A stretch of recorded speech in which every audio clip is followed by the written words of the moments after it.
ඒ කියන්නේ ඒ මිනිස්සයා මට යන්න උවමනා තැනට ගිහිල්ලා.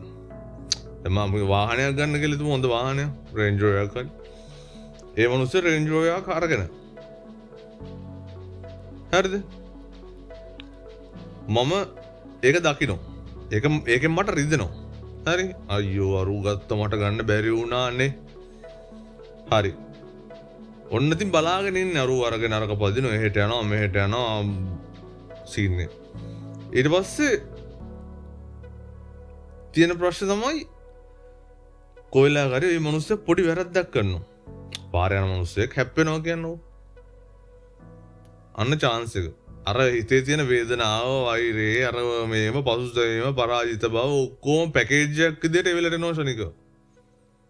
එතකොට ඒ වාහනේ හැප්පිලා ඩැමේජ් වෙච්ච මිනිස්සෙක් ඉන්නවා නම් හරි හැප්පිච්ච මිනිස්සෙක් ඉන්නවා නම් හරි ඒ මිනිස්සයාට සාධාරණ ඉෂ්ට වෙන්න ඕන. අර යක්ක කේස් එක එනවා.